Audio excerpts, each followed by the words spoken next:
Hello दोस्तों, हमारे भक्ति चैनल में आपका स्वागत है। आज शिव पार्वती की एक रोमांचक कथा सुनाने जा रहा हूँ। देखते हैं आज कौन अपनी माँ के लिए मैं लाइक एंड सब्सक्राइब करता है तथा पूरी सुनी चाहिए। शिव और पार्वती, प्रेम, तप और पूर्णता की दिव्य कथा। हिमालय की ऊंची ऊंची चोटियों पर, जहाँ सन्नाटा भी मंत्र जैसा लगता है और हवा में वैराग्य की सुगंध बसी रहती है, वहीं भगवान शिव ध्यान में लीन रहते थे। वे न किसी सुख की कामना करते थे, न किसी संबंध की। संसार से परे, स्वयं में स्थित महादेव। उनके शरीर पर भस्म, गले में वासुकी नाग, जटाओं में गंगा और मस्तक पर अर्धचंद्र। वे संहारक भी थे और करुणा के सागर भी। परंतु उनके जीवन में एक रिक्तता थी जिसे वे स्वयं स्वीकार नहीं करते थे। सात की रिक्तता, सती का त्याग और शिव का वैराग्य। भगवान शिव की प्रथम पत्नी थी सती, जो स्वयं माता शक्ति का अवतार थीं। सती अपने पिता दक्ष के यज्ञ में अपमानित हुईं और आत्मदाह कर लिया। इस घटना ने शिव को भीतर तक झकझोर दिया। वे सती के वियोग में विक्षिप्त हो उठे। उनका क्रोध ऐसा था कि सृष्टि कांपने लगी। सती के शरीर को लेकर शिव तांडव करने लगे। तब विष्णु ने सुदर्शन चक्र से सती के शरीर को खंड खंड कर दिया। जहां जहां वे अंग गिरे, वहां शक्तिपीठ बने। इस घटना के बाद शिव ने संसार से पूरी तरह विरक्ति ले ली।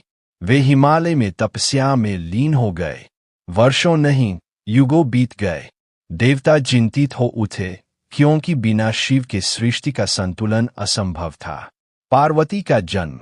इधर हिमालय राज के घर एक कन्या ने जन्म लिया, पार्वती। वे स्वयं माता सती का पुनर्जन्म थी। बचपन से ही पार्वती के मन में एक ही नाम गूंजता था, शिव। जब वे बालिका थीं, तब नारद मुनि उनके घर आए। उन्होंने पार्वती की कुंडली देखकर कहा, यह कन्या साधारण नहीं है, यह महादेव की अर्धांगिनी बनेगी। यह सुनकर माता मैना प्रसन्न हुई, पर हिमालय चिंतित हो उठे। वह शिव, जो वैरागी है, भूतों के साथ रहते हैं, क्या मेरी पुत्री उनके साथ सुखी रह पाएगी? लेकिन पार्वती के मन में कोई द्वंद्व नहीं था। उनके लिए शिव ही सब कुछ थे। पार्वती का कठोर तप। जब पार्वती युवा हुईं, उन्होंने निश्चय कर लिया कि वे शिव को ही पति रूप में प्राप्त करेंगी। उन्होंने महादेव को प्रसन्न करने के लिए कठोर तप आरंभ किया। पहले उन्होंने फल फूल त्यागे, फिर केवल पत्तों पर जीवित रहीं। अंत में उन्होंने जल तक त्याग दिया। वे वर्षों तक हिमालय की बर्फ में बैठकर तप करती रहीं। उनके तप से तीनों लोक कांप उठे। देवताओं ने शिव से कहा, हे महादेव, यदि आपने पार्वती का तप स्वीकार नहीं किया तो सृष्टि का संतुलन बिगड़ जाएगा। शिव की परीक्षा। शिव स्वयं पार्वती की परीक्षा लेने के लिए एक साधारण ब्राह्मण का रूप धारण कर उनके पास पहुंचे। ब्राह्मण बोले, हे कन्या, तुम किसके लिए इतना कष्ट सह रही हो?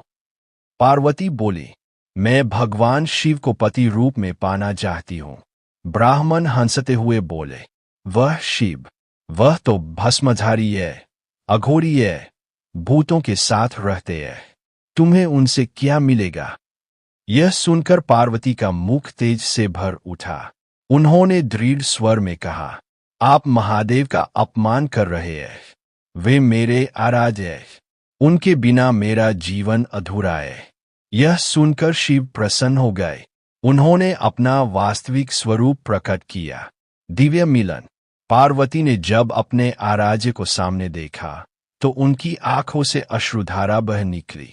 शिव ने उन्हें उठाया और कहा, हे पार्वती, तुम्हारा तप सफल हुआ। तुम मेरी अर्धांगिनी बनोगी। हिमालय पर्वत आनंद से झूम उठा। देवताओं ने विवाह की तैयारी की। स्वयं विष्णु ने कन्यादान किया। अनोखा विवाह। शिव का बारात अद्भुत थी। भूत, प्रेत, योगी, नाग, गण सब शामिल थे। माता मैना पहले तो डर गईं, पर पार्वती शांत थीं। शिव और पार्वती का विवाह सादगी और दिव्यता का प्रतीक था। यह केवल दो व्यक्तियों का मिलन नहीं था, बल्कि पुरुष और प्रकृति, चेतना और ऊर्जा, शिव और शक्ति का संगम था। शिव पार्वती का जीवन। विवाह के बाद पार्वती ने शिव के वैराग्य को संतुलित किया और शिव ने पार्वती को आध्यात्मिक ऊंचाई दी। उनके घर से गणेश और कार्तिकेय का जन्म हुआ। पार्वती केवल पत्नी नहीं थी, वे शक्ति थीं। शिव केवल पति नहीं थे, वे मार्गदर्शक थे। जहां शिव ध्यान थे, वहीं पार्वती करुणा थीं। जहां शिव मौन थे, वहीं पार्वती संवाद थीं। कथा का संदेश। यह कथा हमें सिखाती है, सच्चा प्रेम तप और त्याग से मिलता है। स्त्री शक्ति के बिना पुरुष अधूरा है। वैराग्य और गृहस्थी का संतुलन ही जीवन है। प्रेम में परीक्षा होती है, पर विश्वास अडिग रहना चाहिए। शिव और पार्वती केवल देवता नहीं, वे जीवन के दो ध्रुव हैं, एक बिना दूसरे के अधूरा।